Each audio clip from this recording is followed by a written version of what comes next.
Whether you're ordering wings for the game, whipping up a 7-layer dip, or ordering pizza, there's something about football that makes you want to eat.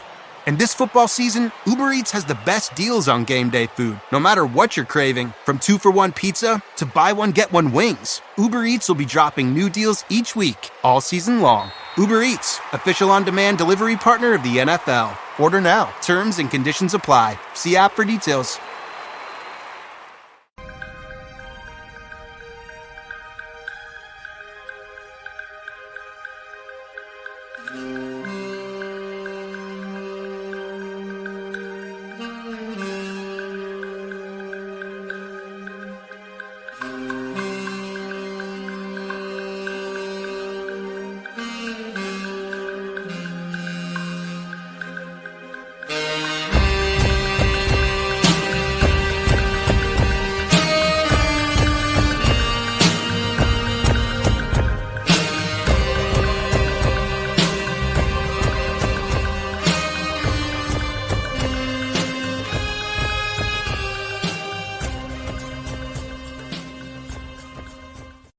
Hello, friends. Welcome back, unfortunately, to an episode of Pod Mavericks Presents Group Therapy. For those of you unfamiliar with our show, this is our second post-game show where you as fans can join, in this case, to lament about the Dallas Mavericks' fifth loss of the season. Though there are some pretty epic high points. If you would like to mainly focus on the good stuff, we can do that too. It's an easy show to join. I posted a StreamYard link in the chat. I'm going to post it again right now, and then I'm going to pin it, and it'll be in the comments. And you guys can join this relatively easily from your phone or from your computer. We all have to, we use these things in all of our daily lives, and it's shockingly easy. You don't necessarily have to show your face, but it does make the show a little more human if you're talking to somebody. And plus, to me, it's nicer to get this sort of stuff out while talking than typing. And when I say typing, I mean spending time on, let's just say Twitter, Reddit, anything like that. It's just a little more productive, and people, hopefully you won't go to bed angry. All right, coming up first is Bryan. What's up, Bryan? How you doing? I've been better. Sure. I had a really nice Sunday, man. Went to dinner with my family. We went out, got ice cream at a place nearby the restaurant where we got dinner. After that, went to Free Play in Richardson, took my sisters there. We had a fun time. And I got back home just as this game was going to half. I noticed we were up by a couple of points on the Nuggets, so the Mavericks weren't like pissing me off. And I was like, okay, I'm going to sit down and watch the second half of this game. To anybody else who's going to listen to the next, 3 minutes of this, put the kids to bed. Don't let the kids hear this, man. I'm so sick and fucking tired of this coach. I'm so sick and fucking tired of us star. I'm so tired of – what do you mean Maxey was available and you didn't play him? What do you mean 8 Max minutes and 40 Hardy and Dinwiddie minutes and Grimes didn't get off the bench? What do you mean with that last shot? First of all, that should have been an 8-second call. Look at with a minute and a half left, and then dribbling around until there was 9 seconds left. You get a screen, you barely really take it, and you shoot a 32-foot step back that had no chance, right? When Kyrie had the hot hand. Then you give him the next possession, and Kyrie takes a similar shot, but he's a dude with 40. He gets to do that. When you have 40, you can take those shots. You can't take those shots when you haven't stepped a foot inside the – it's just –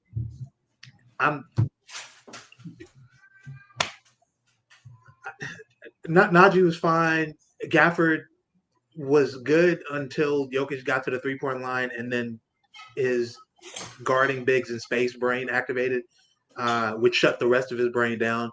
And he left Jokic to guard like a guard that was driving 4 times. One of them he got bailed out. 2 of the other times he hit a 3 because he's 7-1 and shooting 50% from 3 this season on 4 or 5 attempts a game. Maybe you should stay on him.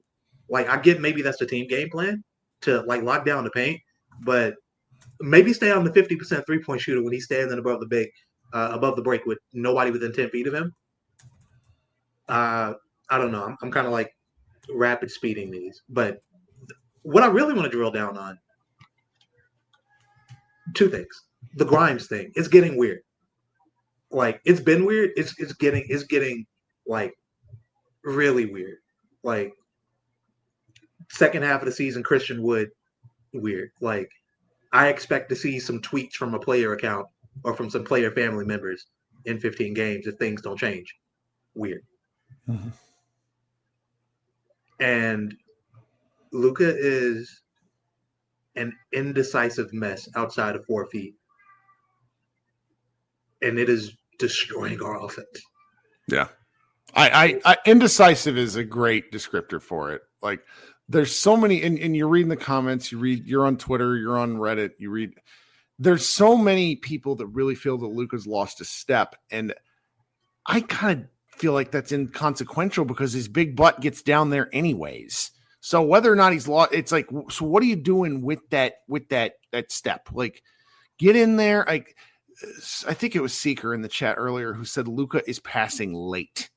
And that is a great descriptor where it's, even if he's putting it in the shooting pocket, he's getting guys shots with like 2 to 3 seconds on the shot clock when they're kind of expecting you to shoot. Yeah, there is like a natural rhythm to NBA offense. It is catch, screen, accept the screen, drive, shoot, or kick. It is not catch, screen, dawdle around the screen, drive, okay, slow step into the paint. Maybe I've got something I don't know. Okay, here's the ball with a second and a half left. Make something happen. That is not the rhythm that these NBA role players are used to playing with.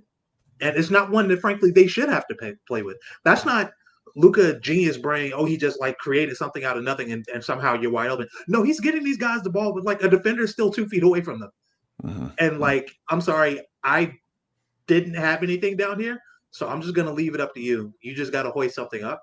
And like, as mad as I am about the Clay shots, Clay is getting a lot of tough looks and he's having to like try and create looks for himself because the open looks that we thought were going to be there, teams are like, you know what? We're going to face guard you for most of the game. We're not going to give you any easy looks. But how are you not easy looks for him? Create them. How, as an offense, if Clay is being face guarded, how are there not easier looks elsewhere? That's an institutional failure that you could lay at the feet of so many different people. Like whether it's Luka, whether it's Kidd, it's got to be the coach and the main initiator. That's where it's got to start. It's got to start with them. And then, okay, even if Clay's being face guarded and teams are deciding, okay, Luka, you can't make a decision if we don't blitz you, so we're just going to switch and we're going to stay home on everybody else, including Clay. Okay, that's fine.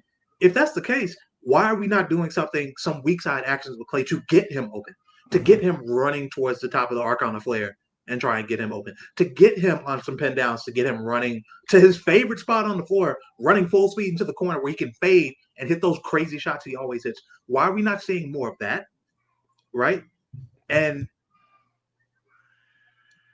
I don't know. It's like every time I ask someone who either has some experience as a coach or has any kind of experience tangential to the league, like I'll ask them about the rotations. I ask Steve Jones Jr. I pick his brain about this stuff all the time. And I know Steve gets super annoyed with me, and I love him to death because he is a really nice and awesome and sweet guy. I ask him all the time, dude, what is it with these rotations? What is it with the lack of play calling? What is it with the lack of sets that we know work? And he's like, look, man, it's early season. I don't think they know what works just yet.